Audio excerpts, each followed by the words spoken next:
에필로그 제1부 1.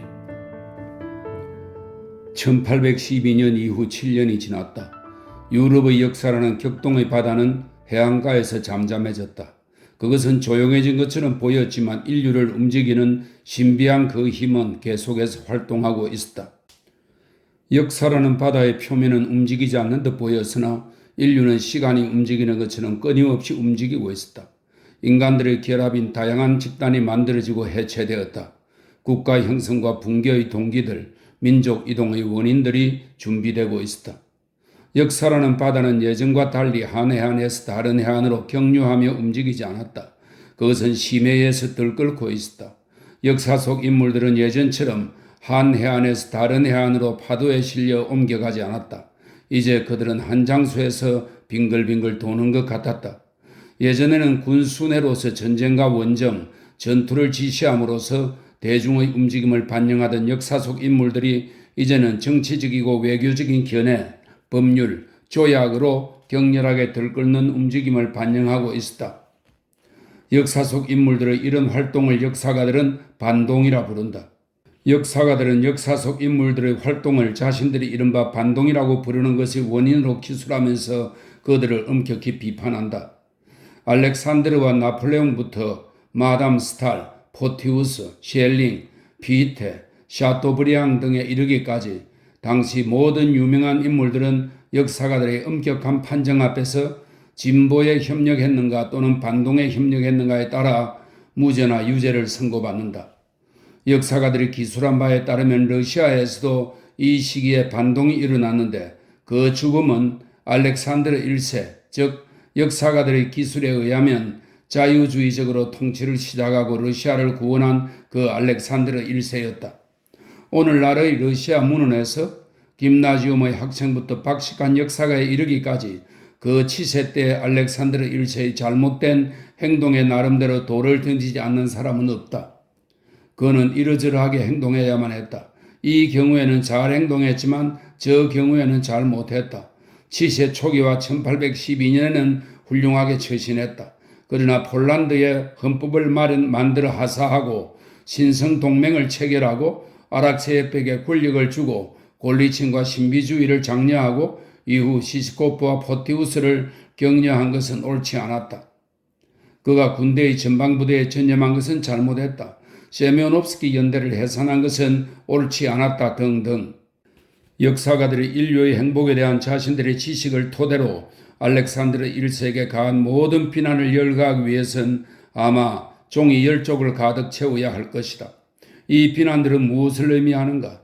역사가들이 찬성하는 알렉산드르 1세의 행동, 예컨대 자유주의적 통치의 시작, 나폴레옹과의 전쟁, 1812년의 전쟁에서 보여준 단호함, 1813년의 원정은 알렉산드르 1세의 인격을 형성한 혈통, 교육, 생활 등의 조건들과 동일한 근원에서 나온 게 아닐까.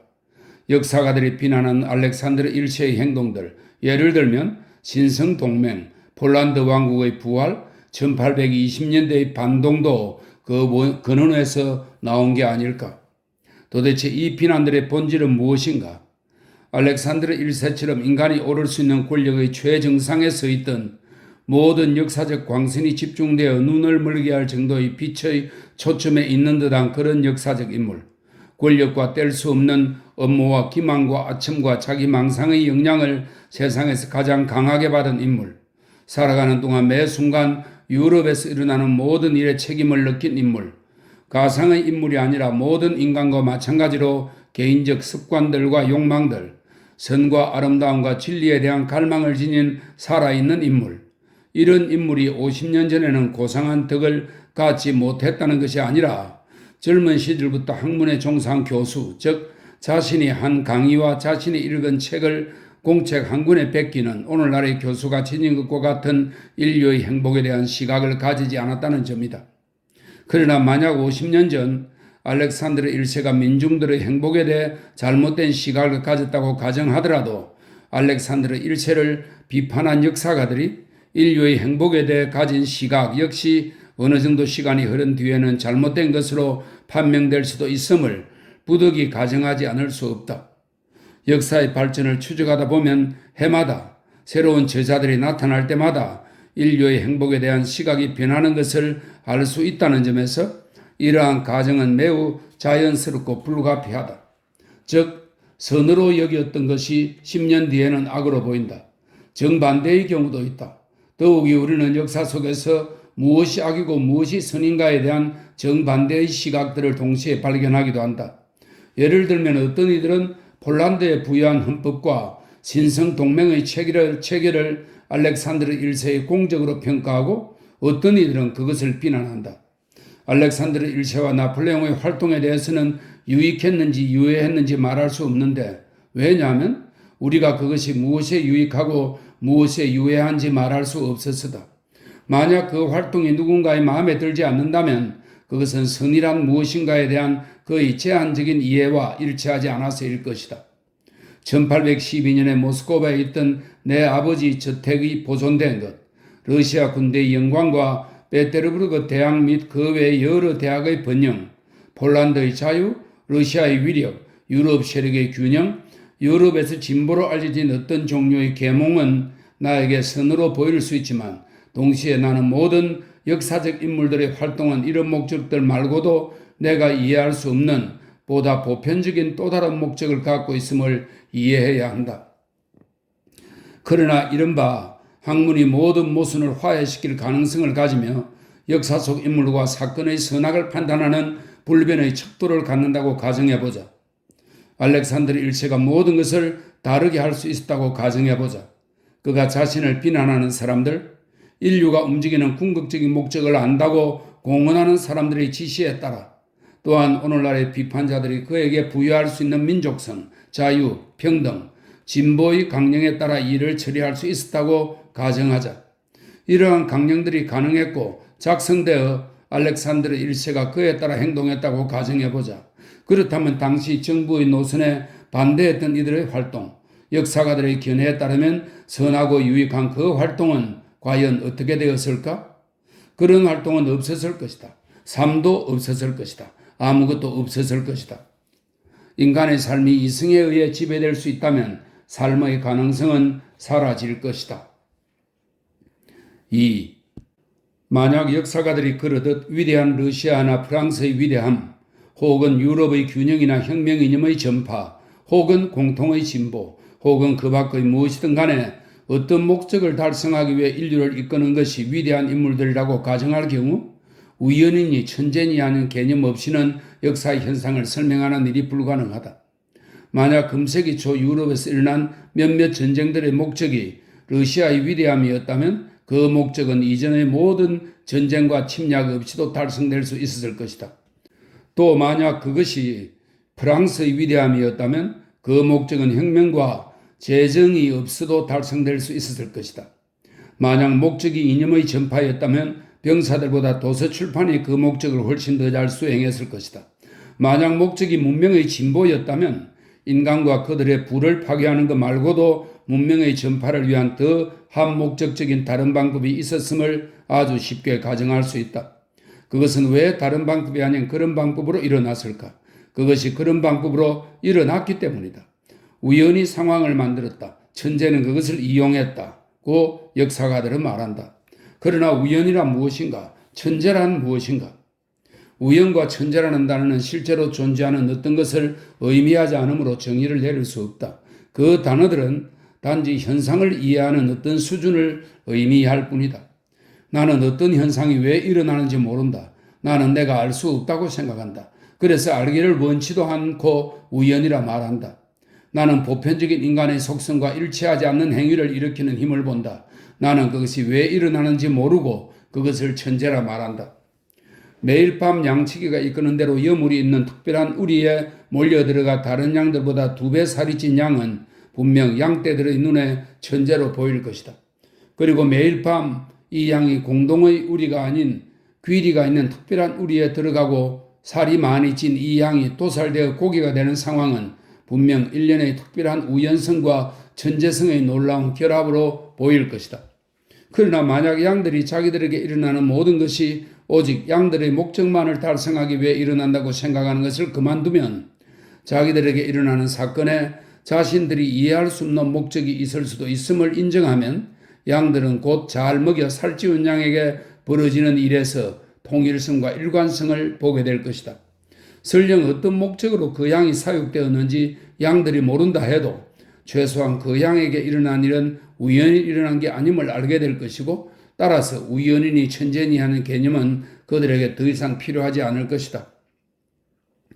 친숙하고 이해되는 목적을 알려고 하는 것에서 벗어나 최종 목적은 우리가 이해할 수 없다는 것을 인정하면 우리는 역사 속 인물들의 생애에서 일관성과 한목적성을 보게 될 것이다. 또한 그들이 이야기한 보편적 인간의 속성과 일치하지 않는 행동의 원인이 밝혀질 것이고, 따라서 우리에게 우연과 천재라는 단어가 불필요해질 것이다.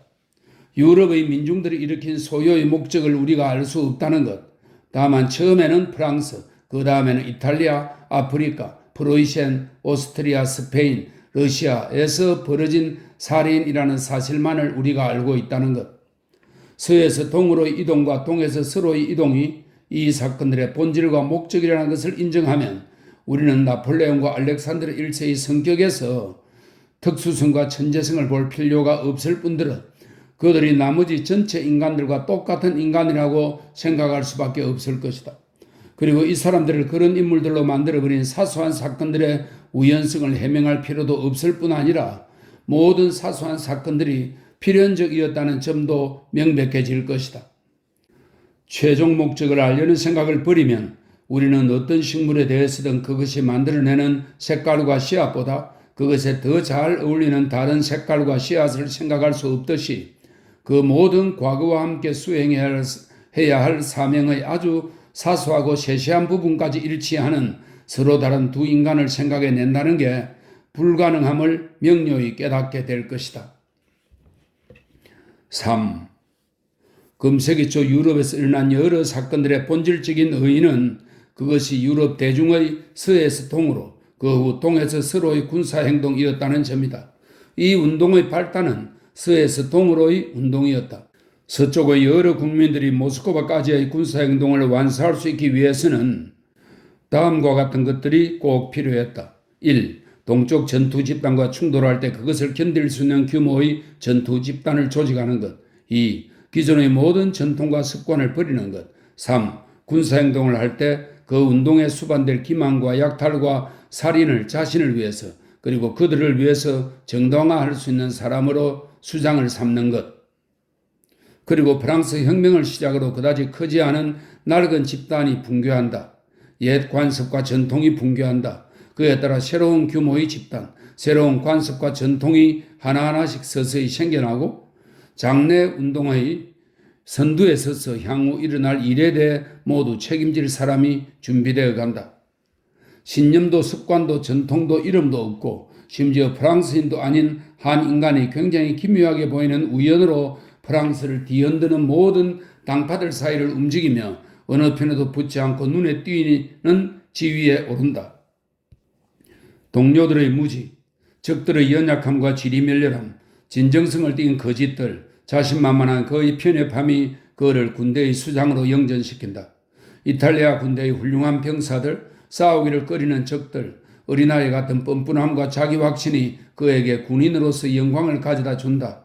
셀 수 없이 많은 이른바 우연이라는 것이 그가 가는 곳마다 동행한다. 프랑스 위증자들 사이에서 호감을 잃은 것도 그에게는 유리하게 작용했다. 자신에게 예정된 길을 바꾸어 보려던 그의 시도들은 성공하지 못한다. 그는 러시아에 복무하는 것도 받아들이지 않고 튀르크에서도 임명을 받지 못했다. 이탈리아 전쟁 동안에는 여러 번 죽을 고비를 겪었지만 그때마다 예기치 않은 방식으로 목숨을 건진다. 러시아와 군대, 그의 영광을 무너뜨릴 수 있었을 바로 그 군대는 여러 외교적 판단에 따라 그가 유럽에 있는 동안에는 그곳에 발을 들이지 않는다. 이탈리아에서 돌아온 그는 파리 정부가 붕괴 과정에 놓였으며 그 정부에 발을 들여놓은 사람들은 피할 수 없이 제거되고 처형되는 것을 발견한다. 그런데 그 위험한 상황에서 벗어날 출구가 그의 앞에 저절로 나타난다. 무의미하고 이유도 없는 아프리카 원정이었다. 또다시 이른바 그 우연이란 것이 그를 동행한다. 난공불락인 몰타섬이 한 발의 총격도 없이 항복한다. 매우 무모한 명령들이 성공을 거듭한다. 훗날에는 단 한 척의 보트도 통과시키지 않을 적의 함대가 군대 전체를 통과시킨다. 아프리카에서는 거의 무장하지 않은 주민들에게 수많은 악행을 행한다. 이러한 악행을 저지르는 사람들, 특히 그의 지휘관들은 이것이 훌륭한 것이고 영예로운 것이며 가이사르와 마케도니아의 알렉산드로스 대왕이 한 것과 유사한 것이라고 스스로 확신했다. 스스로에 대해서는 어떤 것도 악하다고 여기지 않을 뿐 아니라 자신의 온갖 범죄에는 납득하기 힘든 초자연적 의미를 더하며 자랑스러워하는 것으로 이루어진다는 명예와 위대함이라는 이상, 그 남자뿐 아니라 그와 연결된 사람들을 이끌고 있음이 분명한 이 이상은 아프리카에서 거침없이 발전해 나간다. 그가 어떤 일을 하든 모든 일이 그에게 성공을 가져다 준다. 패스트도 그에게는 달려들지 않는다. 포로들에게 저지른 잔혹한 학살도 그의 죄로 치부되지 않는다. 어린아이처럼 경솔하고 이유도 없이 비열하게 공경에 처한 동료들을 남겨두고 아프리카로 떠난 것도 그에게는 공적이 되고 또다시 적의 함대는 2번씩이나 그를 놓친다. 그가 저지른 행운의 범죄에 이미 완전히 도취되어 자신의 역할을 감당할 준비를 하고 어떤 뚜렷한 목적도 없이 파리에 도착했을 그 당시 1년 전만 해도 그를 파멸시킬 수도 있었을 공화정부의 부패는 이제 극에 달했고 그의 범죄, 당파와 무관한 참신한 인물로서 그의 범죄는 이제 그를 높이기만 할 뿐이었다. 그는 어떤 계획도 갖고 있지 않다. 그는 모든 것이 두렵다. 그러나 정당들은 그에게 매달리며 그의 참여를 요청한다. 이탈리아와 이집트에서 만들어진 자신의 영광과 위대함이라는 이상, 자기 승부의 광기, 범죄의 대담성을 갖고 있으며 거짓들이 진정성을 띠는 그 한 사람, 오직 그 한 사람만이 장차 일어날 일을 정당화할 수 있다. 그는 그를 기다리는 자리에 필요하다. 그 때문에 그의 의지와 무관하게 그리고 그의 우유부단함, 무계획, 그가 저지르는 온갖 실수에도 불구하고 그는 권력 쟁취를 목적으로 하는 업무에 연루되고 그 업무는 성공을 거둔다. 사람들은 그를 통치자들의 회의에 집어넣는다. 겁에 질린 그는 자신이 파멸했다고 여기며 도망치고 싶어한다. 그래서 기절한 척하고 자신을 파멸시킬 게 분명한 무의미한 말을 짓거리기도 한다. 그러나 예전에는 명민하고 자긍심이 강했던 프랑스의 통치자들이었지만 이제는 자신들의 역할이 다했다고 느끼면서 그보다 더 당황하여 권력을 유지하고 그를 파멸시키기 위해서는 그들이 했어야만 할 그런 말들을 하지 않는다. 우연, 수백만 가지 우연들이 그에게 권력을 부여하고 마치 그 모든 사람들이 약속이라도 한 듯 그 권력의 확립에 협력한다. 우연들은 당시 프랑스 통치자들을 그렇게 복종하도록 만든다. 우연들은 파베 1세에게 그의 권력을 인정하도록 만든다. 우연은 그에게 맞서는 음모를 그에게 해를 끼치지 않을 뿐 아니라 오히려 그의 권력을 견고하게 할 음모로 만든다. 우연은 안기행을 보내 나폴레옹으로 하여금 뜻하지 않게 그를 죽이도록 만들고 그것을 통해 그가 힘을 가졌기 때문에 그가 군한을 갖고 있다고 다른 어떤 수단보다 더 강력하게 대중을 설득한다. 우연은 그가 분명히 자신을 파멸로 이끌었을 영국 원정에 온 힘을 쏟고도 그 계획을 설명하지 못하게 하고 우연히 오스트리아군을 거느린 마크를 공격하여 전투도 치르지 않고 나폴레옹에게 항복하게 만든다. 우연과 천재성은 그에게 아우스트리츠 전투에서 승리를 가져다 주고 그리고 우연히 프랑스인뿐 아니라 이후에 벌어질 사건들에 참여하지 않는 영국을 제외한 전 유럽이 모든 사람들이 이전에는 그의 범죄와 공포와 혐오감을 느꼈음에도 불구하고 이제는 그가 갖고 있는 권력을 그가 스스로에게 부여한 칭호를 모든 사람들에게 왠지 훌륭하고 이성적으로 보이는 위대함과 영예라는 그의 이상을 인정한다.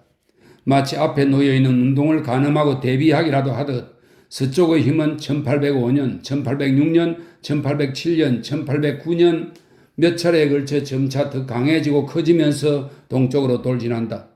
1811년 프랑스에서 형성된 사람들의 그룹이 중부의 여러 나라 국민들과 하나의 거대한 그룹으로 합해진다. 사람들의 그룹이 증가함에 따라 그 운동의 선두에 선 인간을 정당화하는 힘도 계속 커져간다. 거대한 운동을 앞두고 있던 10년의 준비기간 동안 그 인간은 유럽의 모든 왕위를 지키는 인물들과 손을 잡는다. 정체가 폭로된 세상의 모든 권력자들은 아무 의미도 없는 영예와 위대함이라는 나폴레옹의 이상에 맞서 어떤 이성적인 이상도 내세우지 못한다. 그들은 앞다투어 자신들의 하찮음을 그에게 보여주려고 애쓴다. 프로이센 왕은 위대한 인간의 자비를 구하고자 자기 아내를 보낸다. 오스트리아 황제는 이 남자가 황제들의 딸을 그의 침소로 들이는 것을 자비로 여긴다. 여러 민족들의 성소의 수호자인 교황은 자신의 종교로 위대한 인간을 높인다. 나폴레옹이 자기 역할을 수행하기 위해 스스로 준비한다기보다 그의 주변의 모든 것들이 현재 일어나는 또 장차 일어날 것에 대한 모든 책임을 받아들이도록 그를 준비시킨다. 그가 저지르는 모든 행위와 악행과 자잘한 기만은 적시 주위 사람들의 입에서 위대한 행위의 형식으로 반영되지 않는 것이 없었다. 독일인들이 그를 위해 생각해낼 수 있었던 최고의 축연은 예냐와 아우슈테트의 축제였다. 그만 위대한 게 아니라 그의 선조, 그의 형제들, 그의 의붓 자식들, 처남들까지도 위대했다. 모든 것이 그의 이성의 마지막 힘까지 빼앗기 위해 그리고 그의 무시무시한 역할을 준비하도록 이루어진다. 그리하여 그가 준비될 때 힘도 준비된다. 침략은 동쪽으로 향하고 궁극적인 목표인 모스크바에 이른다. 수도는 점령된다. 러시아 군대는 언젠가 아우스트리츠부터 바그람에 이르는 예전의 전쟁들에서 적군이 파괴되었을 때보다 더 심하게 파멸된다. 그러나 갑자기 지금까지 예정된 목표를 향해 1년의 끊임없는 성공으로 그를 연속적으로 이끌어온 우연들과 천재성 대신 보로디노에서의 코감기부터 혹한 모스크바를 태운 불꽃에 이르기까지 무수히 많은 정반대의 우연들이 나타난다. 그리고 천재성 대신 전례에 없는 어리석음과 비열함이 나타난다. 침공은 달려가다 되돌아오고 또다시 달려간다. 그리고 모든 우연은 이제 계속해서 그를 위한 것이 아니라 그를 거스르기 위한 것이 된다. 그 전에 일어났던 스에스 동으로의 운동과 놀라울 정도로 유사하게 동에서 서로의 역운동이 일어난다. 동에서 서로의 운동과 같은 시도들은 1805년, 1807년, 1809년에 대운동에 앞서 있었다. 마찬가지로 거대한 규모의 그룹이 결성된다. 그리고 마찬가지로 중간에 위치한 여러 나라 국민들이 운동에 가담한다. 마찬가지로 중간에 동요가 발생하고 마찬가지로 목표에 가까워짐에 따라 속도가 점점 빨라진다. 파리, 즉 궁극적인 목표에 도달된다. 나폴레옹의 정부와 군대가 붕괴된다. 나폴레옹은 더 이상 아무런 의미를 갖지 않는다. 그런 모든 행위는 뚜렷하고 가련하고 추악하다. 그러나 또다시 설명할 수 없는 우연이 일어난다. 즉 동맹자들은 자신들에게 닥친 재앙의 원인으로 보는 나폴레옹을 정오한다. 힘과 권력을 빼앗기고 악행과 교활함이 폭로된 그는 10년 전이나 1년 뒤에 보였던 것처럼 마찬가지로 그들에게 무고의 강도로 보였을 것이다. 그러나 어떤 이상한 우연으로 아무도 이것을 보지 않는다. 그의 역할은 아직 끝나지 않았다. 10년 전과 1년 후에 무고의 강도로 여겼고 여기게 될 인간을 프랑스로부터 이틀이 걸리는 섬으로 보낸다. 여기서 이 섬은 나폴레옹이 유배가는 엘바 섬을 이야기합니다. 4. 여러 국민들의 운동은 자신들의 해안에 정착하기 시작한다. 대운동의 파도들이 물러났다. 그리고 잠잠해진 바다에 사회들이 형성되고 외교관들은 바로 자신들이 운동을 잠잠하게 한 사람들이라고 상상하며 그것들을 따라 질주한다. 하지만 잠잠해진 바다가 갑자기 일렁인다. 외교관들에게는 자신들의 비타협이 이 새로운 압력의 원인처럼 보인다. 그들은 군주들 사이에 전쟁을 기다린다. 그들이 보기에는 상황이 쉽게 해결되지 않을 것 같다. 그러나 그들이 감지한 파도의 너울은 그들이 기다리고 있던 곳으로부터 오지 않는다. 동일한 파도가 운동의 동일한 출발점, 즉 파리에서 솟아오른다. 서쪽으로부터 운동의 마지막 역류가 일어난다. 해결될 수 없을 것처럼 보이던 외교상의 난맥들을 해결하고 이 시기 군사운동의 종료를 가져올 수 있는 역류가 프랑스를 황폐하게 만든 사람이 단독으로 어떤 모의도 없이 병사도 거느리지 않고 프랑스에 도착한다. 어떤 파수꾼이든 그를 잡을 수 있다. 그러나 이상한 우연으로 아무도 그를 잡지 않을 뿐만 아니라 하루 주만 해도 저주했고 한 달 후에도 저주하게 될 그들 모든 사람들이 환호하며 맞이했다. 그는 최후의 연합행위를 정당화하기 위해 아직 필요하다. 막은 끝났다. 마지막 연기도 끝났다. 배우에게는 옷을 갈아입고 붕과 연지를 지우라는 지시가 내려진다. 이제 그는 더 이상 필요치 않게 된다. 그리고 그가 자기 섬에서 고독하게 스스로를 관객 삼아 보기 딱한 희극을 연기하고 음모를 꾸미고 이미 더 이상 정당화가 필요 없는 자기 행동을 정당화하기 위해 거짓말을 하고 또 보이지 않는 손이 그를 이끌고 있을 때 사람들이 힘으로 간주했던 것이 과연 무엇이었는지를 온 세상에 드러내는데 몇 년이 지나간다. 연극을 끝내고 배우에게 의상을 벗긴 후 무대 감독은 그를 우리에게 보여주었다. 그대들이 믿었던 것을 보시오. 여기 그가 있어. 그가 아니라 내가 그대들을 움직였다는 것을 이제 아시겠소? 그러나 운동의 힘에 눈먼 사람들은 오래도록 그 말을 이해하지 못했다. 알렉산드르 1세의 생애, 즉 동에서 서로 진행된 역운동의 선두에 서 있던 그 인물의 생애는 훨씬 더 큰 일관성과 필연성을 보여준다. 다른 사람들을 가로막은 채 동에서 서로 향한 그 운동의 선두에 서게 될 그 사람을 위해서는 무엇이 필요할까? 정의감, 유럽 정세에 대한 참여, 그것도 일정한 거리를 유지하고 사소한 이해 때문에 아둔해지지 않는 참여가 필요하다. 또한 동료들, 즉 그 시대의 군주들을 능가하는 도덕적 우월성이 필요하다. 온화하고 매력적인 품성도 필요하고 나폴레옹에 대항하는 개인적인 모욕도 필요하다. 그런데 이 모든 것이 알렉산드르 1세에게 있다. 이 모든 것이 그의 지난 생애 전체에 걸쳐 이루어진 이른바 모든 우연들, 예를 들어 교육, 자유주의적 시책, 주위의 조언가들, 아우스트리츠, 틸지트, 에르푸르트 등을 통해 준비된다. 국민정쟁 기간 동안 이 인물은 아무런 활약도 하지 않는다. 왜냐하면 이 인물이 필요하지 않았기 때문이다. 그러나 전 유럽의 전쟁이 불가피해지자 곧 이 인물은 자기 자리에 나타나 유럽 국민들을 연합시켜 그들을 목표한 바로 이끈다. 목표는 달성된다. 1815년의 마지막 전쟁 이후 알렉산드르는 인간이 오를 수 있는 권력의 정상에 섰다.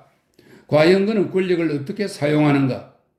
알렉산드르 1세, 유럽의 중재자이자 젊은 시절부터 국민의 행복만 지향했으며 조국에서 자유주의 개혁의 첫 주창자였던 사람은 이제 그가 최고의 권력을 가짐으로써 국민의 행복을 만들어갈 가능성을 지닌 것처럼 보이는 그때에 추방된 나폴레옹이 자기가 권력을 가졌다면 어떻게 인류를 행복하게 해 주었을까 하는 어린아이 같은 거짓된 계획을 짜고 있던 그때에 자신의 소명을 완수한 후 자신에게 놓인 하나님의 손길을 느끼자 알렉산드르 1세는 부득 이 가상의 권력이 하찮은 것임을 인정하고 그것으로부터 돌아서서 그것을 자신이 경멸하던 또 경멸할 만한 사람들의 손에 이양하고 다만 이렇게 말했다. 우리에게 돌리지 마소서. 우리에게 돌리지 마소서. 다만 당신의 이름을 영광되게 하소서. 나도 그대들과 같은 인간이요. 내가 인간으로 살아갈 수 있도록 나의 영혼과 하나님에 대해 사색할 수 있도록 내버려 두시오. 마치 태양과 에테르의 각 원자가 그 자체로 완결된 구인 동시에 그 거대한 크기 때문에 인간에게는 거의 불가능한 전체의 한 원자에 지나지 않는 것처럼 그와 같이 각 개인도 자기 안에 나름의 목적을 지니지만 사실 그는 그것을 인간에게는 이해 불가능한 전체의 목적에 기여하기 위해 지니는 것이다. 꽃에 앉아있던 벌이 어린아이에게 침을 쏘았다. 그러자 아이는 벌을 무서워하며 벌의 목적은 사람들에게 침을 쏘는 것이라고 말한다. 시인은 꽃송이 안에 착 달라붙은 벌을 감상하며 벌의 목적은 꽃의 향기를 자기 안에 빨아들이는 것이라고 말한다. 양봉가는 벌이 꽃가루와 당즙을 모아 벌통으로 운반하는 것을 보며 벌의 목적은 꿀을 모으는 것이라고 말한다. 다른 양봉가는 벌떼의 생태를 좀 더 가까이에서 연구한 후 벌이 어린 벌을 먹이고 여왕벌을 기르기 위해 꽃가루와 즙을 모으며 벌의 목적은 종의 존속이라고 말한다. 식물학자는 벌이 암수 땅그루 꽃의 꽃가루를 묻혀 암술로 날아가 가루바지를 돕는다고 언급하면서 벌의 목적이 그것에 있다고 본다. 또 다른 사람은 식물의 이주를 관찰하다가 벌이 그 이주에 협력하는 것을 본다. 그 새로운 관찰자는 바로 이것이 벌의 목적이라고 말할 수 있다. 그러나 벌의 궁극적인 목적은 인간의 이성이 밝혀낼 수 있는 제1, 제2, 제3의 목적으로 소진되지 않는다. 이러한 목적들을 발견하는 데에서 인간의 이성이 더욱 고양되면 될수록 인간의 이성으로는 궁극적인 목적이 이해될 수 없음이 더욱 분명해진다. 인간은 오직 벌의 생태와 삶의 다른 현상들 사이에 존재하는 상응의 관찰만 가능할 뿐이다. 역사적인 인물들과 여러 국민들의 목적에 대해서는 동일한 것을 말할 필요가 없다. 5. 1813년 베조프와 나타샤의 결혼식은 오래된 로스토프가의 마지막으로 기쁜 사건이었다. 그의 일리아 안드레예비치 백작이 죽었고 항상 그렇듯 오래된 가문은 그의 죽음과 함께 몰락했다. 지난해의 사건들, 즉 모스크바 화재와 그로 인한 탈주, 안드레 공작의 죽음과 나타샤의 절망, 페테아의 죽음, 백작 부인의 슬픔, 이 모든 것이 엎친 데 덮친 격으로 노백작의 머리를 강타했다. 그는 이 모든 사건들의 의미를 이해하지 못하고 자신이 이해할 수도 없다고 느끼는 듯 보였으며 마치 그의 삶에 종지부를 찍을 새로운 타격을 기다리고 구하는 듯 늙은 머리를 정신적으로 움직이고 있었다. 때로는 두렵고 당황스러운 듯 보였으며 때로는 부자연스럽게 활기차고 적극적으로 보였다. 나타샤의 결혼이 한동안은 표면적으로 그의 마음을 차지했다. 그는 오찬과 만찬을 준비하라고 지시해가며 즐거워 보이려 했지만 그 쾌활함은 예전처럼 주위에 전달되지 않았으며 오히려 그를 알고 사랑하는 사람들에게 동정심을 불러일으켰다. 피에르와 나타샤가 떠난 후 그는 말이 없어졌고 우울함을 호소하기 시작했다. 며칠 뒤에는 병이나 자리에 들어누웠다. 발병 초기부터 그는 의사들의 위로에도 불구하고 자신이 일어나지 못하리라는 것을 깨달았다. 백작 부인은 2주 동안 옷도 갈아입지 않고 안락의자에 앉아 남편의 머리맡을 지켰다. 그녀가 약을 줄 때마다 그는 흐느끼며 말없이 그녀의 손에 입을 맞추었다. 마지막 날 그는 그의 통곡하다시피 하면서 스스로 느끼기에 자신의 가장 큰 죄인 파산에 대해 아내와 그곳에 없는 아들에게 용서를 구했다. 그는 성찬식과 성류식을 치른 뒤 조용히 죽었고 다음날 조문하러 온 사람들이 로스토프가가 새들어 살고 있는 집을 꽉 채웠다. 그의 집에서 그렇게도 자주 식사를 하고 춤을 추고 조롱하던 많은 지인들이 이제는 다들 똑같이 자책과 감동을 느끼면서 누군가의 앞에서 변명하듯 속으로 중얼거렸다. 그래, 어쨌든 정말 좋은 사람이었어. 요즘 세상에 그런 사람은 이제 못 만나지? 약점 없는 사람이 어디 있겠어?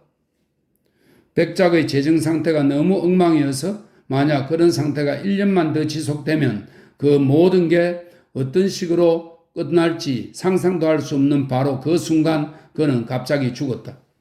니콜라이가 아버지의 부고를 받았을 때 그는 파리에 주둔한 러시아군 부대에 있었다. 그는 곧 퇴역을 신청했으나 허가를 기다리지 않고 휴가를 받아 모스크바로 왔다. 백작이 죽고 나서 한 달이 지나 재정 상태가 완전히 드러난 바 누구도 짐작지 않은 온갖 자잘한 빚이 쌓여 만든 엄청난 총액에 모두 깜짝 놀랐다. 부채는 자산의 2배였다. 친척들과 친구들이 니콜라이에게 상속을 포기하라고 충고했다. 그러나 니콜라이는 상속 포기라는 말에서 아버지에 대한 신성한 기억을 비난하는 표현을 보았기 때문에 그들의 충고를 듣지 않고 부채를 갚을 의무와 함께 유산을 상속받았다. 백작 생전에는 그 한없는 선량함이 지닌 막연하지만 강력한 역량에 얽매여 오랫동안 잠잠해있던 채권자들이 갑자기 상환을 요구했다. 항상 그렇듯 먼저 받기 위해 경쟁했고 미텐카와 다른 사람들처럼 무담보 약속음을 선물로 받은 사람들이 이제 가장 위압적인 채권자가 되었다. 그들은 니콜라이에게 예정일이나 휴식할 시간을 주지도 않았으며 자신들에게 손해를 끼친 장본인의 노인을 동정하는 것처럼 보이던 사람들이 이제 그들 앞에서 명백히 아무 죄도 없는데 자발적으로 빚을 갚기로 한 젊은 상속자에게 무자비하게 달려들었다. 니콜라이가 생각한 자금 회전 방법들은 어느 것 하나 성공하지 못했다. 영지는 경매에 넘어가 반값에 팔렸으나 부채의 절반은 여전히 미지불 상태였다. 니콜라이는 스스로 생각하기에 금전상의 진짜 부채라고 인정되는 부채를 갚기 위해 매제인 베조프가 건넨 4만 루블을 받았다. 그리고 나머지 부채의 채권자들이 상환을 못하면 감옥에 집어넣겠다고 위협하여 다시 근무를 시작했다. 그는 연대장 제1후보인 부대로는 갈 수 없었는데 왜냐하면 이제 삶의 마지막 미끼나 마찬가지인 아들에게 어머니가 매달렸기 때문이다. 그래서 모스크바에 머물고 싶지도 않았고 문관 근무도 혐오했지만 모스크바에서 문관 자리를 얻어 자신이 좋아하는 군복을 벗고 어머니와 소냐와 함께 십체프 브라체크 거리의 작은 집에 거처를 정했다. 그 무렵 나타샤와 피에르는 페테르부르크에 살고 있었는데 니콜라이의 이런 상황에 대해서는 자세히 알지 못했다. 매제에게 돈을 빌린 터라 니콜라이는 자신의 궁색한 처지를 숨기려고 애썼다. 니콜라이의 처지가 특히 안 좋았던 이유는 1200 루벌의 봉급으로 자신과 어머니와 소냐를 먹여 살려야 했을 뿐 아니라 그들이 가난하다는 것을 어머니가 눈치채지 못하게 하면서 어머니를 부양해야 했기 때문이다. 백작부인은 어린 시절부터 사치스러운 환경에 익숙했기 때문에 그렇게 하지 않고 살 수 있다는 것을 전혀 이해하지 못했다.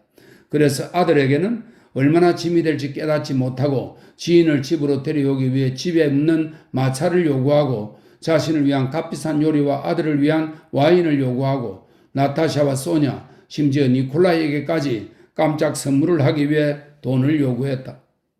소냐는 집안 살림을 맡아 하고 친척 아주머니를 돌보며 그녀에게 소리내어 책을 읽어주고 그녀의 변덕과 마음속의 혐오를 견디고 니콜라이가 자신들의 궁핍한 처지를 노백작 부인에게 숨길 수 있도록 도왔다. 니콜라이는 소냐가 어머니를 위해 행한 모든 것에 갚을 수 없는 감사의 빚을 졌다고 느끼며 그 인내와 헌신에 감탄했으나 그녀와 거리를 두려고 노력했다. 소냐가 너무도 완벽하고 나무랄 게 없다는 이유로 니콜라이는 마음속으로 그녀를 비난하는 듯 했다. 그녀는 사람들이 높은 가치를 매기는 모든 덕목을 갖추었다. 하지만 그로 하여금 그녀를 사랑하게 할 만한 것은 거의 없었다. 그래서 그가 그녀를 높이 평가할수록 그녀에 대한 사랑은 감소함을 느꼈다.